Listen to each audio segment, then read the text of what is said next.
नमस्कार, मैं निधि विश्वकर्मा। सबसे पहले विश्वकर्मा भगवान के श्री चरणों में नमन करती हूँ। अपने समाज के वरिष्ठ नागरिकों के चरणों में नमन करती हूँ। अपने साथीगण, मातृशक्ति व अपने बच्चों को बहुत सारी शुभकामनाएं देती हूँ। और आज मैं सबसे पहले आप सभी को धन्यवाद देना चाहती हूँ।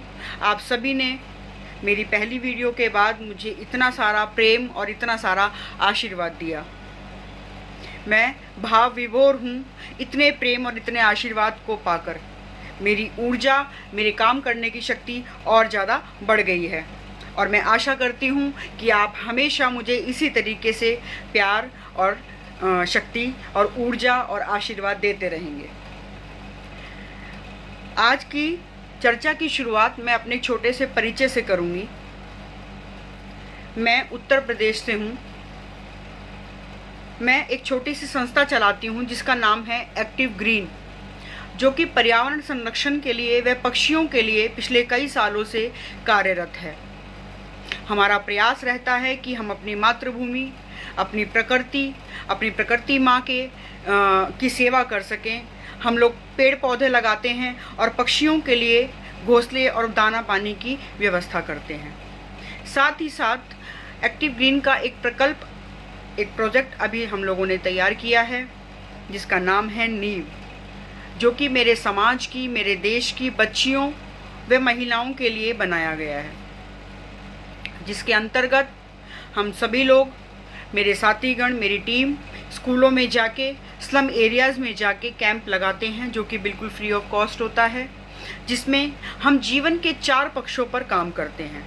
सबसे पहले शारीरिक विकास, उसके बाद मानसिक विकास, उसके बाद सामाजिक विकास और उसके बाद आध्यात्मिक विकास। जब हम जीवन के इन 4 पक्षों को ले लेते हैं तो उसमें हमारा पूरा जीवन कंप्लीट हो जाता है। सबसे पहले बात करते हैं हम शारीरिक विकास की। उसमें हम बच्चों को हाइजीन, बच्चों की सेहत के बारे में, उनको क्या डाइट लेनी है उसके बारे में, योग के बारे में हम लोग बताते हैं।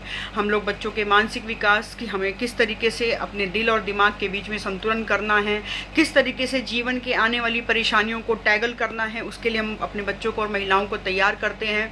उसके बाद आता है हमारा सामाजिक विकास। हमें मित्रता, पर्यावरण संरक्षण, परिवार, रिश्ते, किस तरीके से सब चीज़ों को मैनेज करना है, निभाना है, इन सब चीज़ों के बारे में बताते हैं। बच्चों को सेल्फ डिफेंस के बारे में बताते हैं। बच्चों को हम लोग मोटिवेशनल स्पीच देते हैं ताकि बच्चों का जो आत्मविश्वास है वो बढ़ जाए।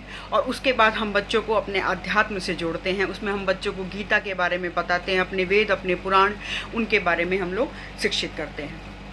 तो उसका एक अनुभव ये हुआ कि हमारे कैंप के बाद बच्चों में बहुत अच्छा एक परिवर्तन देखने को मिला। और ये कैंप किस लिए लगाया जाता है? क्योंकि आज की हमारी युवा पीढ़ी, आज के हमारे समाज के हमारे बच्चे इन सब चीज़ों से कट रहे हैं। वो सोशल मीडिया और गैजेट्स के बीच में फंस गए हैं। तो हमारी कोशिश ये रहती है कि हम थोड़ा सा बच्चों को अपनी संस्कृति के बारे में, अपने देश के बारे में, अपने जीवन के बारे में जागरूक कर सकें।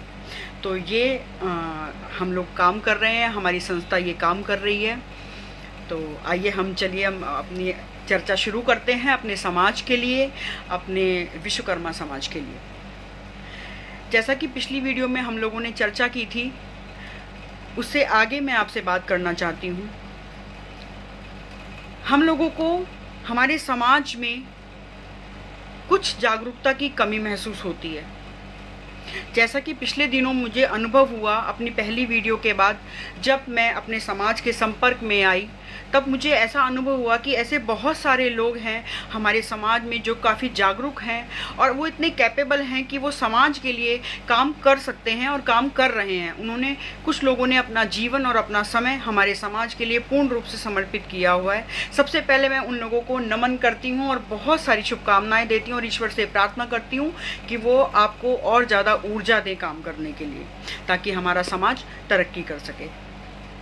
तो हम लोगों को इसमें क्या करना चाहिए? मेरा एक छोटा सा विचार है कि हम जब भी अपने किसी कार्यक्रम को आयोजित करें, अपने विश्वकर्मा समाज के किसी कार्यक्रम में हम लोग, तो उसमें कुछ छोटा सा समय हम लोग अपनी जागरूकता के लिए रखें, जिसमें हम विश्वकर्मा भगवान के बारे में, उनके अतीत के बारे में, उनके बारे में जानकारी अपने बच्चों, अपनी महिलाओं, अपने परिवार को दें और उन लोगों को दें जो जिन्हें हमारे बारे में जानकारी या तो नहीं है या बहुत कम है।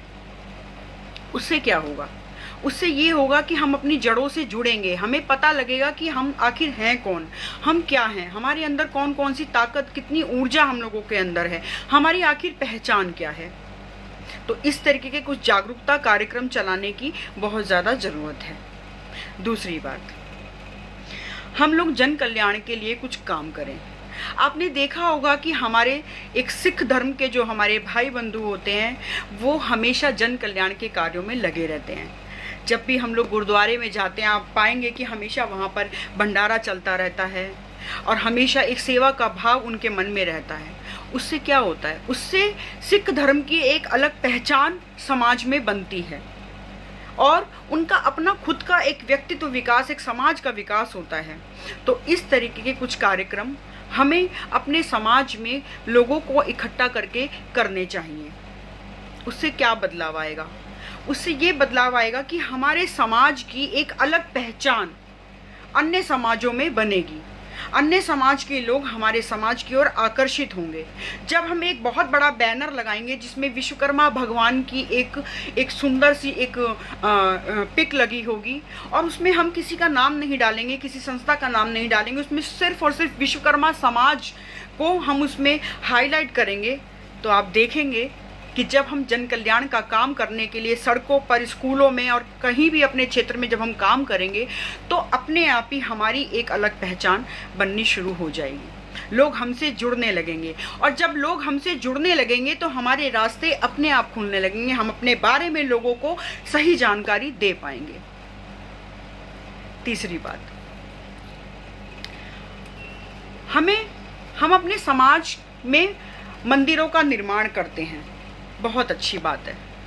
जब हम मंदिर में जाते हैं तो हमें एक एकाग्रता का अनुभव होता है, हमें एक ऊर्जा का अनुभव होता है, हमें एक शक्ति का अनुभव होता है। ईश्वर हर जगह है, ईश्वर हमारे ध्यान में है, ईश्वर हमारे मन में है, ईश्वर हमारे विश्वास में है, ईश्वर हमारी सोच में है। लेकिन फिर भी मंदिर जाने से वहाँ पर बहुत सारे लोगों की जो पॉजिटिविटी है वो मिलकर एक बहुत बड़ी पॉजिटिविटी का निर्माण करती है। मंदिर में हमारी एकाग्रता बनती है, मंदिर में हम लोगों का मिलने का एक स्थान होता है। मंदिर में हमें लगता है कि हाँ, भगवान उस जगह उपस्थित हैं। तो मंदिरों का निर्माण करना चाहिए। लेकिन मेरा एक छोटा सा विचार है या एक सुझाव है कि हम मंदिरों के साथ साथ एक छोटा सा स्कूल बनाएं, या तो मंदिरों के साथ ही स्कूल बनाएं या मंदिरों के आसपास स्कूल बनाएं। उस स्कूल में हम क्या करेंगे? उस स्कूल में हम लोग अपने समाज के जो कमज़ोर वर्ग हैं, उन कमज़ोर वर्ग के जो बच्चे हैं जो अभाव के कारण पढ़ नहीं पाते हैं, आगे नहीं बढ़ पाते हैं, उनको शिक्षित करें। या तो हम उनसे बहुत कम फीस लें या अगर हो सके, संभव हो तो हम निःशुल्क उनकी पढ़ाई की व्यवस्था करें। हमारे मंदिरों में जो फंड आता है उस फंड से या एक कमेटी गठित की जाए जिसमें हमारे समाज के वो लोग जिन्हें विश्वकर्मा भगवान की कृपा से बहुत सारी चीज़ें हासिल हैं, उनसे हम लोग संपर्क स्थापित करें और उन्हें अपनी कमेटी का सदस्य बनाएं और उनके द्वारा कुछ फंड की व्यवस्था की जाए और उस स्कूल में उसके द्वारा हम लोग पढ़ाई और इन चीज़ों की व्यवस्था करें। साथ ही साथ हम उसमें कुछ छोटे छोटे ऐसे बच्चों को हुनर सिखाएं, कुछ ऐसा ज्ञान दें जिससे बच्चे आत्मनिर्भर बन सकें। मान लीजिए हमारे बच्चे बहुत ज़्यादा नहीं पढ़ पाए हैं तो उनके पास एटलीस्ट एक ऐसा हुनर हो जिसके साथ आगे चलकर वो जीवन में अपने आप को कहीं भी कमज़ोर महसूस ना कर सकें। तो अगर हम मंदिरों के साथ कुछ ध्यान स्कूल बनाने की तरफ दें जिसमें हमारे बच्चे पढ़ सकें, और हमारे बच्चों के साथ साथ अगर हम बड़े स्तर पे काम कर सकते हैं तो अन्य समाजों के कमज़ोर वर्ग के बच्चों को भी हम उसमें अगर शामिल कर लें तो ये सोने पे सुहागे वाली बात होगी। इससे हमारे समाज की चर्चा होगी, हमारे समाज का नाम होगा और हमारे समाज के लिए बहुत सारे रास्ते खुलेंगे। तो